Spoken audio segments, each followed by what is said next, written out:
함께 보실 하나님의 말씀은 마가복음 4장 1절에서 20절까지 말씀입니다. 마가복음 4장 1절에서 20절까지 말씀.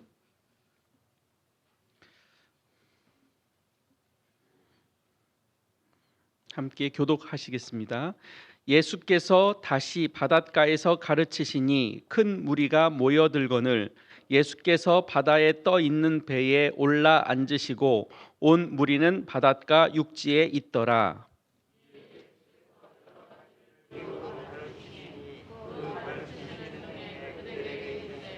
들으라, 씨를 뿌리는 자가 뿌리러 나갈새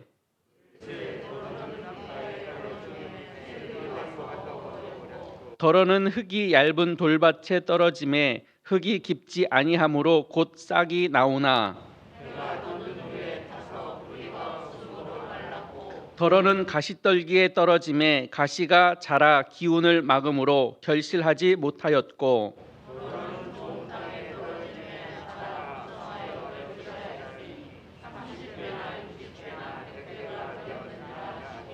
또 이르시되 들을 귀 있는 자는 들으라 하시니라.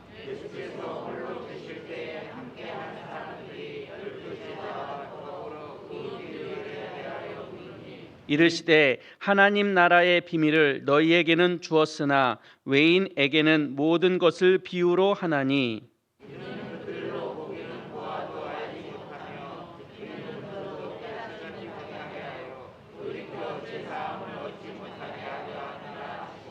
또 이르시되 너희가 이 비유를 알지 못할진대 어떻게 모든 비유를 알겠느냐.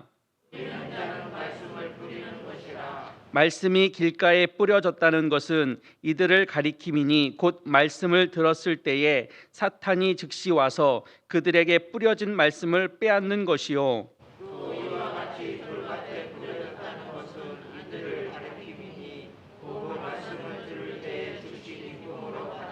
그 속에 뿌리가 없어 잠깐 견디다가 말씀으로 인하여 환난이나 박해가 일어나는 때에는 곧 넘어지는 자요.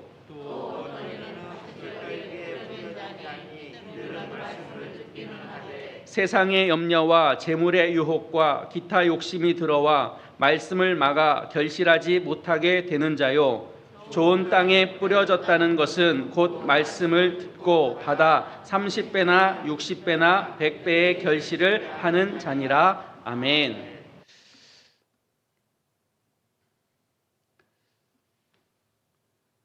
여러분들 한번 생각해 보세요. 제가 질문을 드릴게요. 어느 목사님께서 주일날 말씀을 선포하시기 위해서 말씀을 준비하십니다. 최선을 다해서 준비하시고 밤이 늦도록 연구하시고 성경을 읽으시되 10번, 20번, 30번, 50번, 100번 그렇게 성경을 읽고 묵상하시고 설교를 잘 준비하셨어요. 그래서 주일날 강단에 서셔서 말씀을 선포하셨습니다. 성도님들이 은혜를 받을까요? 못 받을까요? 잘 모르세요? 받겠죠. 받을 거라고 생각합니다. 그런데 100%다 은혜를 받을까요? 아니면 은혜를 못 받는 분이 계실까요? 예, 은혜를 못 받는 분이 계실 거예요. 그럼 목사님 탓일까요? 본인 탓일까요? 그렇게 생각이 되세요? 네네. 그러면 반대로 또 이렇게 생각도 해볼 수 있어요. 어느 목사님께서 주일날 말씀을 준비하시는데 일주일 내내 성경 연구 한 번 안 하는 거예요. 겨우 그냥 성경 한두 번 읽고 연구도 안 하고 준비도 안 하고 원고도 안 썼어요. 그런데 주일날 설교를 하셨어요. 설교에 은혜를 받는 분이 있을까요? 없을까요? 말씀하기 좀 어려우시죠? 그러면 하나도 단 한 분도 은혜를 받으신 분이 없을까요? 제가 볼 때는 그렇지는 않을 것 같아요. 은혜 받는 분이 있을 거라고 생각이 돼요. 자, 그러면 은혜 받는 건 목사님 탓일까요? 본인 탓일까요? 예. 그러면 이제 여기서 또 질문을 생각해 볼 수 있어요. 일주일 내내 본문에 대해서 공부 하나도 안 하고 연구 하나도 안 하고 말씀 준비 안 하고 원고도 안 쓰고 그것은 그러면 어떻게 되는 걸까요? 그래도 되는 걸까요? 대답하기 어려우시군요. 목사님에 관련된 거라 대답하기가 참 쉽지 않으신 것 같은데, 그렇게 준비를 안 해도 은혜 받는 분은 은혜 받아요. 그런데 그러면 목사님이 원고를 말씀을 준비 안 하는 것에 대해서 뭐 문제가 전혀 없느냐? 그거는 분명히 하나님께서 그 목사님에게 대한 책무에 대해서 하나님께서는 분명히 뭐라고 하실 거예요. 그거는 하나님께서 목사님에게 하실 영역이에요. 그러니까 목사님께서 설교 준비를 하나도 안 해도 은혜 받는 분이 있어요. 아무리 설교를 열심히 준비하셨어도 은혜 못 받는 분이 있어요. 누구 탓이에요? 다 우리의 몫이에요. 그러니까 목사님께서 설교 준비를 잘 해서 은혜 받으면 최선이지만, 때로는 목사님께서 하나도 준비 안 했다 하더라도 은혜 받는 것은 내가 얼마만큼 하나님 앞에 그 말씀을 사모하고 기대하고 준비하였느냐에 대한 몫은 있는 거예요. 하나님께서 우리로 하여금 말씀을 듣게 하시고 그 말씀을 통해서 우리가 반응하는 데 있어서 우리의 마음의 밭이 중요하다라고 하는 거죠. 오늘 본문의 가장 핵심적인 주제가 바로 그것입니다. 이해하셨죠? 제가 설교할 내용을 다 끝냈어요. 이게 핵심이에요. 그럼 이것을 예수님께서 씨 뿌리는 자의 비유를 들어서 하나님의 나라는 이런 거야 라고 하는 것을 보여주셨는데, 예수님께서 하나님의 나라 비유로 오늘 말씀하셨다라는 그것을 11절에서 기록하고 있어요. 하나님 나라의 비밀을 너희에게 주셨다, 그렇게 기록하고 있죠. 마태복음 13장에 있는 이 씨 뿌리는 비유의 비유도 천국에 관한 이야기예요. 그러니까 예수님께서 이 비유를 하신 목적은 하나님의 나라에 대해서 설명하기 위해서 이 비유를 들어서 설명하신 거죠. 여기서 우리가 하나 더 확인하고 가도록 하겠습니다. 그럼 왜 예수님은 비유라는 것을 통해서 하나님의 나라를 설명하시는 걸까? 다르게 말씀하시는 것도 직접적으로 말씀하실 수도 있고 아주 명확하게 뭔가를 표현하셨던 것도 많은데, 왜 하나님의 나라에 대해서만 유독 비유를 통해서 말씀하시는 걸까? 비유라고 하는 것은 무엇인가를 설명하는 데 있어서 그와 비슷한 것을 들어서 본래의 것을 설명하려고 하는 방식이거든요. 이런 겁니다. 예를 들어서 혹시 이 자리에 하와이를 다녀오신 분이 계신지 모르겠어요. 근데 하와이에 대해서 설명하고 싶은 거예요. 제가. 그러니까 저만 하와이를 다녀왔다고 생각해 보세요. 사실은 안 갔지만 하와이에 대해서 설명하는데 하와이를 갔다 오신 경험이 없으신 거예요. 근데 제가 하와이에 대해서 설명하고 싶은데 번뜩 생각이 나는 게 제주도가 생각이 난 거예요. 혹시 제주도 다녀오신 분 계세요? 그러면 이제 제주도에서 설명을 하는 거죠. 제주도에 가면 야자나무가 있어. 한국에서는 진짜 그런지 모르겠는데 제주도에만 야자나무가 있대. 근데 그 야자나무와 비슷한 것이 하와이에도 있어. 그리고 제주도가 날씨가 대한민국에서 그래도 제일 따뜻한 곳이잖아. 하와이도 따뜻하대. 제주도 해변도 너무너무 아름답잖아. 마찬가지로 하와이의 해변도 너무너무 아름답다는 거야. 그러면 비록 우리가 하와이는 다녀오지 못했지만 제주도를 연상하면서 생각해 볼 수 있는 거죠. 아, 하와이는 이럴 거야. 하와이는 이렇겠구나. 그렇게 예측이 되잖아요. 마치 하와이를 설명하는데 제주도의 비유를 들어서 설명하는 것처럼 하나님의 나라를 가본 사람이 없잖아요. 하나님의 나라가 어떤 것인지 모르잖아요. 그러니까 예수님께서 하나님의 나라를 설명하는데 그와 비슷한 것들을 표현하기 위해서 비유라는 것을 통해서 하나님의 나라를 설명하고 있는 거예요. 그 중에 하나가 씨 뿌리는 자의 비유인 거죠. 씨 뿌리는 자의 비유를 표현하시면서 예수님은 무엇을 설명하려고 하시느냐? 하나님의 나라를 설명하고자 하셨던 거예요. 그래서 이 비유라는 장르를 통해서 예수님은 말씀하고 계시는 거죠. 여기서 예수님께서 말씀하시는 씨 뿌리는 자의 비유에서 중요한 것 두 가지가 있습니다. 하나는 씨를 뿌리는 사람이 씨를 어디에다 뿌리는가, 그 씨가 무엇인가라고 하는 것인데요. 또 하나는 씨가 뿌려진 그 밭이 어떠냐 하는 것에 초점이 맞추어져 있습니다. 먼저 씨를 뿌리는 사람이 씨를 뿌립니다. 물론 요즘은 씨를 뿌리는 방식이 다양하게 개발이 되어 있고 연구하고 또 많이 학문적으로 그런 것들이 있어서 씨를 뿌리는 방법들이 잘 개발되어 있죠. 그런데 예수님 당시에는 씨를 뿌리는 방식이 자연의 방식으로 설명하고 있어요. 그러니까 하늘을 향해서 이렇게 씨를 뿌리는 거죠. 그리고 뿌려진 씨가 자연스럽게 땅에 떨어지게 됩니다. 그리고 땅에 떨어진 씨앗은 뿌리를 내리게 되고 뿌리를 내린 씨앗은 나무가 되거나 열매를 맺거나 하는 겁니다. 근데 여기서 우리가 질문할 수 있어요. 왜 하필 주인은 씨를 하늘로 뿌려서 왜 아무데나 씨가 떨어지게 하는 걸까? 씨가 그냥 옥토에 잘 떨어지도록 그렇게 하면 되는 것 아닌가? 그런데 주인은 그럴 필요가 없어요. 왜냐? 주인의 입장에서는 씨앗에 대하여 손해보는 것에 대해서 마음을 가질 필요가 없어요. 씨는 심겨지고 뿌리를 내리게 되면 언제든지 풍성한 열매를 맺게 되어 있습니다. 8절 말씀에 보면 좋은 땅에 떨어진 씨앗은 무성한 결실을 맺게 되는데 30배나 60배나 100배나 인간이 상상할 수 없을 만큼의 굉장한 열매를 맺을 수 있다라고 이야기하고 있는 거죠. 그 말의 뜻은 씨앗이라고 하는 그것 자체는 조금도 문제가 될 것이 없다. 그 씨앗 안에는 그만한 능력과 힘이 내재되어 있다라고 하는 겁니다. 주인이 씨를 뿌리는 데에서는 의심할 여지가 없어요. 씨는 바로 하나님의 말씀이라고 14절에서 이미 설명하고 있습니다. 그러니까 하나님의 말씀에 대해서는 우리가 의심할 여지가 없는 거예요. 그 말씀에 대해서 열매를 맺는 것에 대해서 우리가 고민할 필요가 없어요. 왜? 그 안에는 하나님의 능력이 있고 하나님의 복음이 담겨져 있기 때문에 그렇습니다. 두 번째는 예수님이 말씀하고자 하는 그 핵심, 바로 씨가 어디에 뿌려졌느냐 하는 겁니다. 씨가 어느 터에 뿌려져 있는가. 그 씨앗이 뿌려지고 있는 그 터를 네 종류로 설명하고 있습니다. 하나는 길가, 하나는 돌밭, 하나는 가시떨기, 하나는 좋은 땅. 이 종류의 네 가지 밭이 무엇을 의미하는지는 15절에서 20절 말씀에 상세하게 기록되어 있죠. 첫 번째는 길가입니다. 길가에 떨어진 씨는 새들이 먹어버리므로 씨앗이 땅에 심겨지지도 않습니다. 뿌리를 내릴 겨를도 없습니다. 예수님 당시에 팔레스틴 지역에 있는 길가라고 하는 것은 한쪽은 밭, 한쪽은 밭. 그 양쪽의 밭 사이로 나는 조그마한 길이 있어요.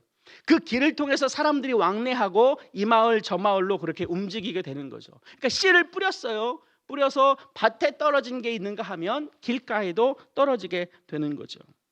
그런데 그것을 뭐라고 예수님께서 설명하느냐? 땅이 너무 딱딱해서 씨앗이 뿌려지지 않는다는 거죠. 15절, 씨앗은 말씀이고 그 말씀의 씨앗이 밭에 떨어집니다. 말씀은 듣기는 들었다는 뜻입니다. 그런데 말씀이 마음에서 자라기 전에 사단이 와서 그 말씀이 남겨지지 않도록 먹어버린다라고 하는 겁니다. 우리가 이 말씀을 이해할 때 간혹 이렇게 이해하시는 분이 계세요. 길가와 같은 사람은 교회 다니지 않는 사람, 복음에 대해서 전혀 듣지 못한 사람, 그렇게 이해하실 수도 있는데 오늘 본문에 보면 그렇게 설명합니다. 하나님의 말씀이 그 길가에 떨어졌다. 하나님의 말씀이 떨어졌다라는 뜻은 무엇이냐면 하나님의 말씀을 들었다 안 들었다? 들었다. 하나님의 말씀을 들었네.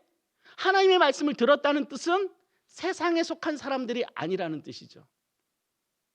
하나님의 말씀을 들었다라는 것은 그 공동체 안에 그런 사람들이 있다라는 것을 이야기해주고 있습니다.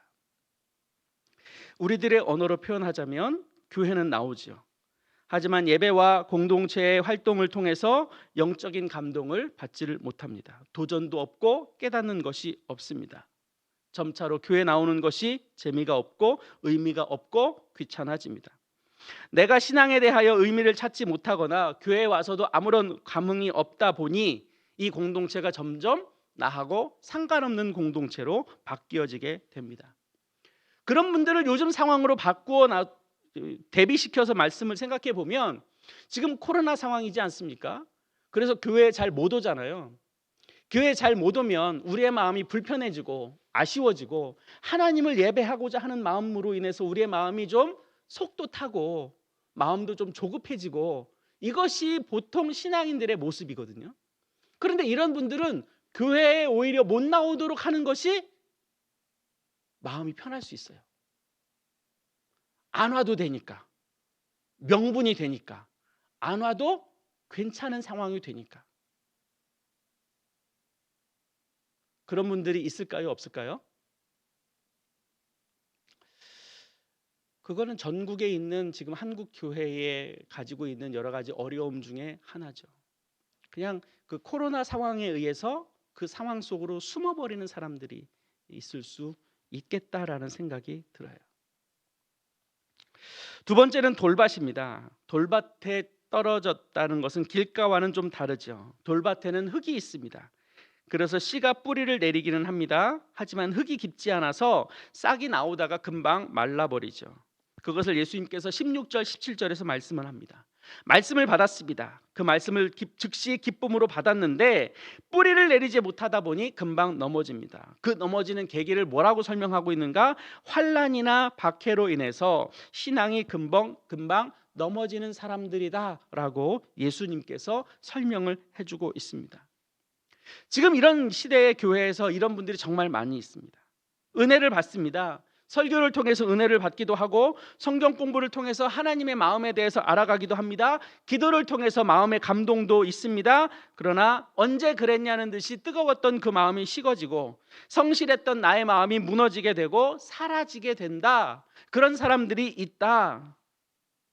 왜 이런 분들의 신앙이 사라지는가? 바로 환난이나 박해 때문에 그렇다. 예수님의 말씀입니다. 그러면 환난이나 박해는 외부에서 나타나는 현상으로 인해서 나의 존재가 내 마음 가운데 있는 그 신앙이 무너지게 된다라는 것을 이야기하고 있는 거죠. 초기 기독교에는 그런 일이 많았겠죠. 로마 시대에 박해를 받다 보니까 교회를 떠나고 배교하고 신앙을 저버리고 공동체를 배신하고 하는 사람들이 꽤 많이 있었습니다. 그러면 그때 초기 기독교에만 그러느냐? 지금은 이런 상황이 없느냐? 훨씬 더 많죠. 지금 우리가 코로나 상황을 맞닥뜨리고 있지 않습니까? 그런데 알게 모르게 직장에서 혹은 내가 일하고 있는 그 일터에서 교회 가지 말라는 이야기를 공공연하게 듣습니다. 꽤 많은 성도님들이 그런 부담감을 가지고 있다라고도 표현합니다. 그래서 굉장히 마음 가운데 어려움을 느끼고 있다. 이것이 이제 우리 현실에 맞닥뜨리고 있는 상황인 거죠.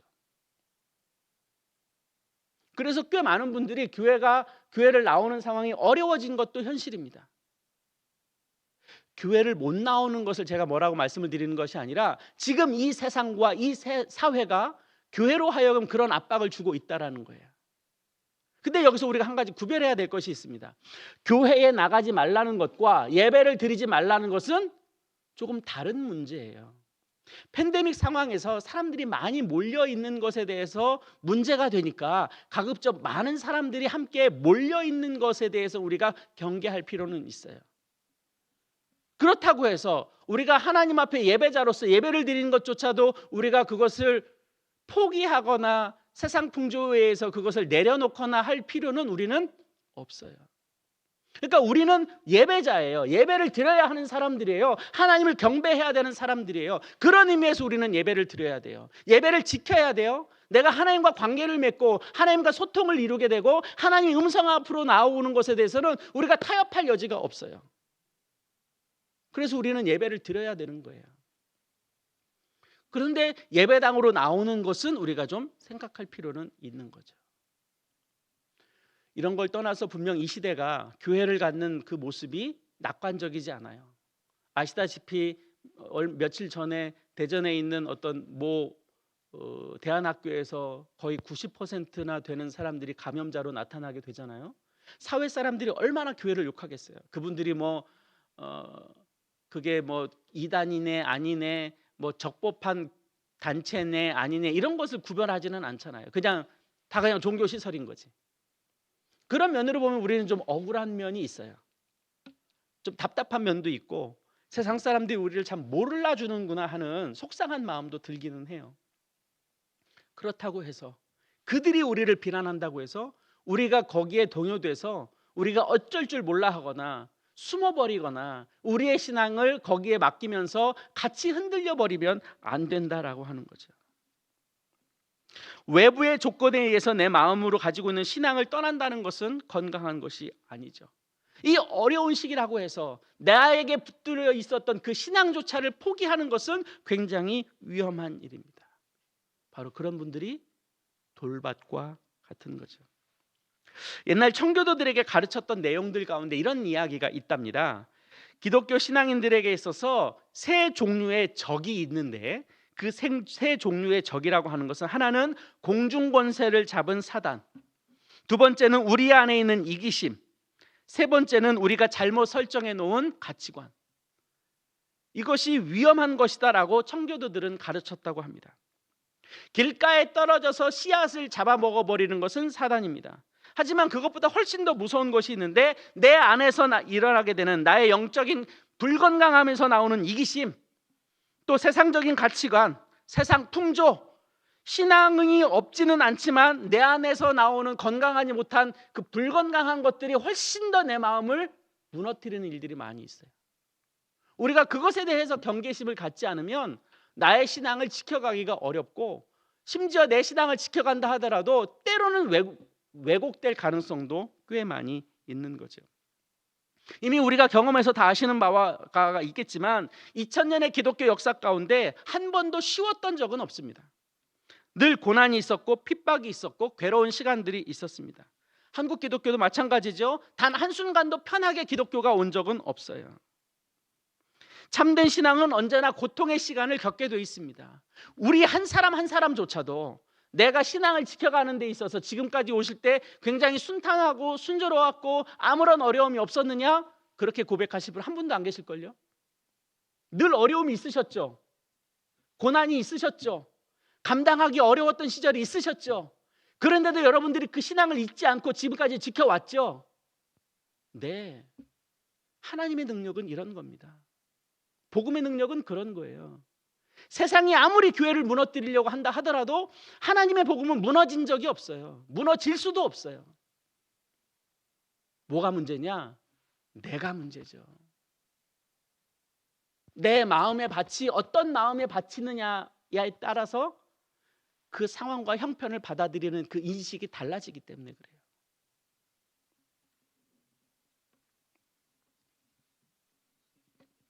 누구 때문에 신앙생활 못하고, 어떤 일 때문에 교회 못 나오고, 누구와 얽혀서 힘들어서 못하는 것, 오늘 본문에 비추어 보면 바로 내 마음의 나의 밭의 문제입니다. 무엇 때문이 아니에요. 그 무엇을 내가 어떻게 인식했느냐에 따라서 달라지는 거죠. 세 번째는 가시떨기입니다. 이 밭은 뿌리를 내립니다. 그러나 이 밭도 결실을 얻지 못합니다. 왜 결실을 얻지 못하는가? 19절에서 그 이유를 설명하는데, 세상의 염려, 재물의 유혹, 기타 욕심 때문에 하나님의 말씀이 결실하지 못한다고 설명해 놓고 있습니다. 말씀에 사모함이 있어요. 말씀이 마음에 심겨지기도 합니다. 하지만 하나님의 말씀을 사모함보다 세상적인 욕망, 재물의 욕심, 그리고 자기중심적인 생각이 나의 삶을 지탱하기 때문에 열매를 거두지 못한다 말씀하고 있습니다. 마태복음 19장, 마가복음 10장에 보면 부자 청년의 이야기가 나옵니다. 그는 신앙인이었고 꽤 유력한 사람이었고 성공한 사람이었고 관원이었습니다. 그가 예수님을 찾아와서 이렇게 묻습니다. 선생님, 어떻게 하여야 내가 영생을 얻을 수 있겠습니까? 그 말씀에 대해서 예수님께서 명확하게 결론을 내려주십니다. 내 소유를 팔아 가난한 사람들에게 나눠주고 너는 나를 따르라. 그 말씀에 대해서 예수님의 말씀을 듣고 그 사람은 근심하며 돌아갔다. 성경은 그렇게 말씀하고 있죠. 그 청년은 구원에 대한 목마름이 있었어요. 구원을 갈망하는 마음도 있었어요. 그러나 좋은 열매를 거두지는 못했습니다. 물론 인간은 우리가 연약하기 때문에 한계를 가지고 있죠. 우리의 삶의 자리에서 나타나는 근심이 없을 수 없고, 재물에 대한 욕심이 없을 수 없고, 더 갖고 싶은 것이 없을 수는 없습니다. 애초에 그런 욕구를 우리가 제어하거나 통제하거나 없앤다는 것은 그렇게 간단한 일이 아닙니다. 이 세상에 속한 대부분의 모든 사람들은 이런 욕구를 근본적으로 없애지는 못해요. 그런데 그 욕구가 있기는 하지만 그 욕구로 인해서 그 욕구에 나의 삶을 지탱해 가거나 내 삶의 방향이 그렇게 설정되는 것과는 조금 다른 문제예요. 예를 들면 이런 거죠. 공부를 잘해야 좋은 대학을 갈 거 아닙니까? 그런데 좋은 대학을 가고자 하는 욕구가 있어야 공부를 해요. 그러니까 욕구가 있다라는 것은 근본적으로 나쁜 건 아니에요. 그런데 그 욕구에 대해서 우리의 삶을 맡긴다는 것은 또 무슨 의미냐? 그 욕구대로, 욕망대로 내가 그렇게 세상 풍조가 흘러가는 가치관과 세계관대로 나의 삶을 선택하고 결정하고 그렇게 살아가 버린다는 거예요. 그거는 우리가 받아들일 수 없어요. 우리의 삶에 있어서 우선순위가 정해져야 돼요. 내가 무엇인가를 선택하고 결정하는 데 있어서 그것을 결정하는 기준이 어디에 있느냐 하는 거예요. 때로는 우리의 욕구가 필요할 때가 있어요. 우리 교회가 더 깨끗해졌으면 좋겠어. 그러면 우리가 뭘 하게 되겠어요? 청소를 하겠죠. 더 깨끗해졌으면 좋겠다라는 욕구가 없으면 청소 안 하겠죠. 주부가 가정 안에서 반찬을 소중하게 정성스럽게 만들어요. 왜 만들죠? 이것을 우리가 가족들이 함께 먹고 즐거워하고 만족을 누리고 기뻤으면 좋겠다. 그런 욕구가 있어야 음식을 정성스럽게 만들 거 아니에요. 그런데 그런 욕구가 없어요. 그럼 음식을 잘 만들까요? 안 만들까요? 잘 안 되잖아요. 그러니까 욕구는 중요해요. 욕구는 중요한데 그 욕구를 실현 가운데 나타나는 것은 조금 다른 문제. 우선순위. 뭐가 우선순위냐? 우리의 삶을 지탱하고 우리의 삶을 이끌어가고 우리의 행동과 뭔가를 나타내는 발현되는 그것이 보여지는 것에는 우리의 가치관이 담겨져 있고 우선순위에 따라서 내가 무엇인가를 선택하게 돼요. 여러분들이 지금 추운 날씨에 그리고 한참 늦은 시간에 수요일에 여러분이 이 예배당에 들어와서 예배를 드리고자 하는 욕구 때문에 오신 거예요. 그런데 여러분들이 이것보다 더 소중하게 여기는 그 어떤 것들이 있다면 아마 다른 곳에 가시겠죠. 그런데 여러분들이 이곳에 왜 오셨는가? 다른 그 어떤 것보다 하나님 앞에 예배하고 하나님의 말씀을 들으려고 하는 그 마음이 여러분들의 삶을 주장했기 때문에 이 자리에 오신 거예요. 바로 그거예요. 우리의 삶의 중심이 어디에 있고 어디에 가치관이 있느냐에 따라서 우리의 행동이 결정이 돼요. 그러니까 하나님의 나라에 합당한 사람은 어떤 거냐? 하나님의 삶이 우리의 삶의 우선순위가 될 때 하나님의 나라에 합당한 사람이 된다. 그것이 좋은 밭이다라고 예수님께서 설명해 주고 계시는 거예요.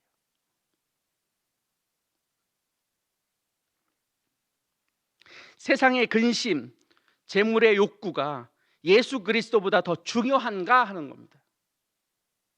우리가 가지고 있는 세상적인 가치관, 욕망, 더 많이 갖고 싶고 무엇인가 더 되고 싶고 바라는 그 어떤 것이 있는데 그것이 예수 그리스도보다 중요한가? 그러면 우리는 그것으로 우리의 마음이 가겠죠. 마음만 가겠습니까? 행동도 가겠죠. 그런데 그것보다는 주님을 사모하고 예배를 사모하고 주님을 향한 우리의 마음의 중심이 이곳으로 향하고 있었다면 바로 그것이 여러분들을 지탱하게 하고 여러분들을 이끌어가는 동력이 되는 거고 그런 것을 통해서 여러분들은 지금 하나님의 나라 안에 와 계신 거라고 말씀드릴 수 있는 겁니다. 세상의 것에 지배를 받는다면 하나님의 나라와는 어울리지 않습니다. 왜냐하면 하나님의 통치를 받는 것이 바로 하나님의 나라이기 때문에 그렇죠. 하나님의 통치를 받는다는 것은 우리의 삶의 우선순위가 하나님 중심이다라는 것을 말해주고 있는 겁니다. 그럴 때 우리를 통치하고 있는 것은 하나님이 되는 거예요. 바로 그런 사람이 좋은 땅이라고 좋은 밭이라고 이야기하고 있습니다. 그 땅의 말씀을 받은 사람들은 30배, 60배, 100배의 결실을 얻는다. 예수님의 말씀입니다. 여기서 말하는 30배, 60배, 100배 또 어떤 분들이 이런 마음을 가지실지 모르겠어요. 30배보다는 60배가 나은데 60배보다는 100배가 나은데 말은 30배, 60배, 100배지만 우리의 생각은 다 100배로 가 있는 것 같아요. 그 뜻이 아니에요. 그냥 우리가 상상할 수 없는 풍성한 결실을 맺는다고 보시는 것이 더 옳게 보여집니다. 그것은 우리의 수고가 아니라 우리는 좋은 땅을 유지하면 그 결실은 누가 맺게 하느냐 하면 하나님이 맺게 하시는 거예요. 그 말씀의 씨앗이라고 하는 그것은 우리가 조금도 의심할 바가 없는 것이기 때문에 그렇습니다. 하나님의 나라는 부족한 것이 없어요. 연약한 것이 없어요. 불의도 없어요. 기쁨이 충만한 것이에요. 세상이 줄 수 없는 무한한 기쁨과 충만함이 있는 곳이 바로 하나님의 나라인 거예요. 이처럼 말씀의 씨앗은 엄청난 열매를 거두게 되어 있습니다. 우리가 좋은 밭이 되기를 원한다면 우리에게 있는 그 씨앗은 무성하게 우리를 하게 해줄 겁니다. 그 하나님의 일에 우리가 쓰임을 받는 것이고 그 하나님 나라 확장에 세상적으로 보잘것없는 내가 하나님의 영광에 참여하게 되는 것이고 바로 우리가 그런 선택과 결정을 통해서 하나님의 나라는 온전하게 이루어져 가는 거죠. 거기에 내가 함께 동역하고 있다는 겁니다. 세상적으로 내가 초라할 수 있어요. 세상 사람들이 보기에 내가 아무것도 가진 것이 없어 보일 수 있어요. 세상 사람들은 오히려 나를 좀 찌질하게 볼지 몰라요. 그러나 하나님의 눈에는 우리가 그렇지 않다는 거예요. 우리의 마음이 그리스도의 심장으로 좋은 밭이 되기만 한다면 하나님은 우리를 통해서 세상이 감당할 수 없는 30배, 60배, 100배의 결실을 맺게 해주시는 거예요. 하나님의 원리예요. 그러니까 세상 사람들이 우리를 어떻게 보느냐는 하나도 안 중요해요. 사랑하는 성도 여러분, 지금 내 눈앞에 보이는 것이 전부가 아닙니다. 그러니 사단의 노예가 되지 않기를 바랍니다. 종교 생활만 하는 그리스도인은 합당하지 않습니다. 종교 생활만 하는 그리스도인들은 열매를 거둘 수 없습니다.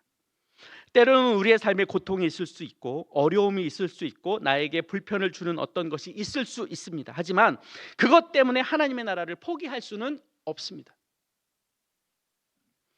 이미 예수님은 우리에게 영원히 살 수 있는 길을 허락해 주셨습니다. 오히려 나에게 다가온 고통의 깊이, 더 많은 우리의 삶의 어려움, 그것보다 장차 우리에게 허락하실 그 하나님의 나라는 지금의 고통과 어려움을 이겨내고도 남음이 있습니다.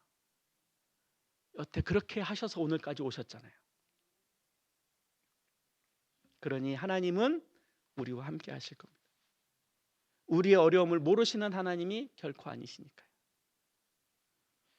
하나님과 교제하며 풍성한 삶을 누리는 길을 이미 허락해 주셨습니다. 이미 하나님은 우리에게 30배, 60배, 100배의 결실을 허락하셨고 그것에 대해서 확증을 보여주셨습니다.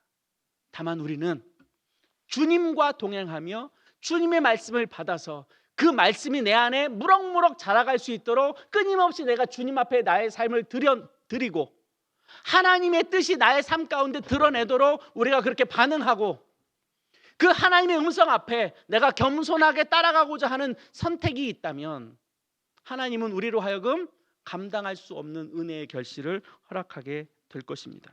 세상은 우리를 유혹해요. 더 많이 가지라고 하고 더 좋은 것을 추구하라고 하고 상대적인 박탈감 속에서 더 많이 쟁취하라고 우리에게 사단은 끊임없이 유혹합니다. 그런데 우리가 거기서 넘어지면 안 돼요. 돈이면 충분하다고 말하는 그 세상의 가치관에 넘어지면 안 돼요.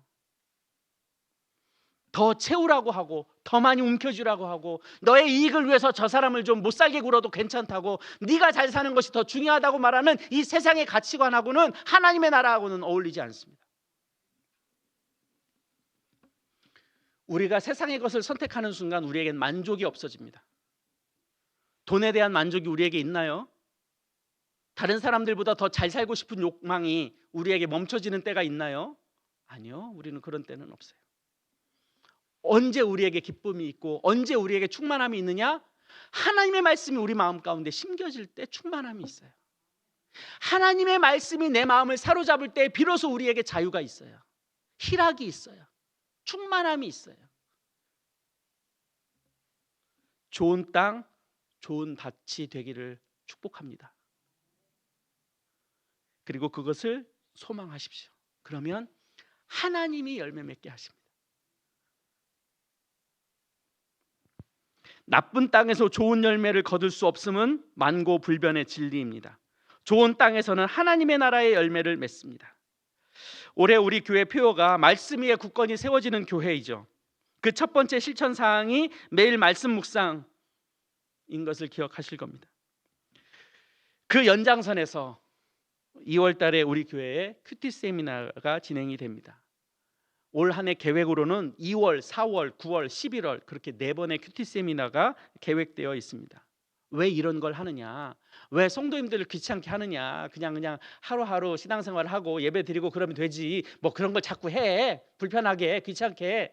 그렇게 생각하실지 모르겠습니다만은 매일 말씀 묵상하고 매일 나에게 주시는 말씀이 무엇인지를 분별하도록 가르쳐 드리기 위해서 이 세미나를 합니다.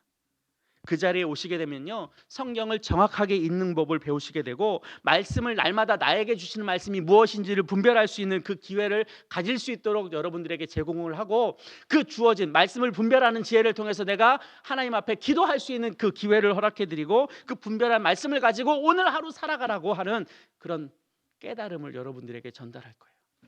다 돼 있죠. 묵상, 감사, 기도, 실행.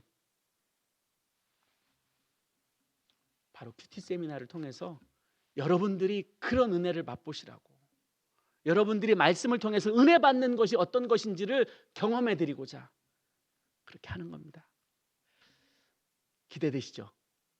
뭐 기대 안 하셔도 상관없습니다. 그렇게 될 거니까. 좋은 땅에서 좋은 열매를 거두는 겁니다. 그것은 주님께서 우리에게 약속하신 겁니다. 아, 좋은 땅이 됐는데 열매를 안 맺으면 어떡하지? 그럴 리 있다 없다? 없다. 하나님의 말씀은 언제나 우리로 하여금 우리가 기대하는 그 이상으로 열매를 맺게 하십니다. 우리의 마음을 하나님 앞에 올려드릴 수 있는 그런 마음밭이 좋은 땅이 되기를 축복합니다. 기도하겠습니다. 사랑이신 아버지 하나님, 우리가 어떤 마음으로 신앙생활을 하는가, 우리가 어떤 마음으로 주의 말씀을 듣는가, 좋은 밭이 되기를 원합니다. 좋은 밭이 되어 주님이 기뻐하시는 선한 열매를 맺는 저희들 되기를 원합니다. 하나님, 끊임없이 우리가 좋은 밭이 되기를 소망하고 나쁜 밭이 되는 것을 포기하고 때마다 주시는 말씀 앞에 겸손해지기를 원합니다. 하나님, 우리를 그렇게 다스려 주시고 우리를 그렇게 통치하여 주시옵소서. 주님께서 동행하여 주시고 함께하여 주시고 채워주실 것을 믿으며 예수님 이름으로 기도하옵나이다. 아멘.